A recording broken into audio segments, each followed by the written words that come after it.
पुराने समय की बात है। एक छोटे से गांव में रामू नाम का एक किसान रहता था। वह बहुत ईमानदार और मेहनती था। उसकी थोड़ी सी जमीन थी, जहां वह अपने परिवार के लिए अनाज उगाता था। रामू के पास कोई संपत्ति या धन नहीं था, लेकिन उसके पास संतोष और ईमानदारी का अनमोल खजाना था। रामू हर सुबह जल्दी उठकर खेतों में काम करता। वह कड़ी मेहनत करता था, लेकिन उसकी फसल कभी बहुत अच्छी नहीं होती थी।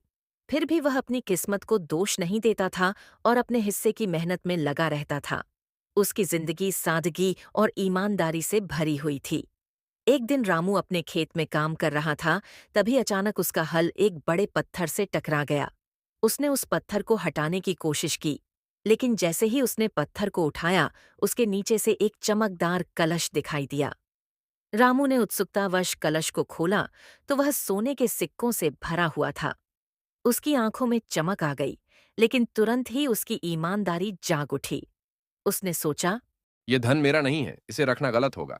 रामू ने वह सोने का कलश वापस वहीं रख दिया और खेत के काम में लग गया। वह इस सोच में डूबा रहा कि किसी और को वह धन मिलना चाहिए, जिसके पास इसकी ज्यादा जरूरत हो। वह भगवान से प्रार्थना करने लगा कि उसे सही मार्ग दिखाए। अगले दिन जब वह फिर से अपने खेत पर गया, तो अचानक एक बूढ़े व्यक्ति ने आकर उसे आवाज दी।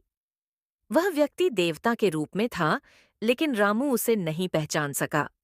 बूढ़े व्यक्ति ने कहा, रामू, मैंने सुना है कि तुमने एक खजाना पाया है, लेकिन तुमने उसे नहीं लिया। ऐसा क्यों किया? रामू ने हाथ जोड़कर उत्तर दिया, यह खजाना मेरा नहीं है बाबा। मैं इसे कैसे रख सकता हूँ? मैंने जीवन में हमेशा सीखा है कि जो चीज हमारी नहीं है, उसे अपनाने का कोई हक नहीं है। बूढ़े व्यक्ति ने मुस्कुराते हुए कहा, तुम बहुत ईमानदार हो रामू। ईमानदारी का मूल्य अनमोल है और मैं तुम्हारी इस सच्चाई से बहुत खुश हूं। इसलिए मैं तुम्हें आशीर्वाद देना चाहता हूं। अब तुम्हारी फसलें हमेशा अच्छी होंगी और तुम्हें कभी धन की कमी नहीं होगी। यह खजाना तुम्हारे लिए नहीं था, लेकिन तुम्हारी ईमानदारी ने तुम्हें सच्चा खजाना दिला दिया है।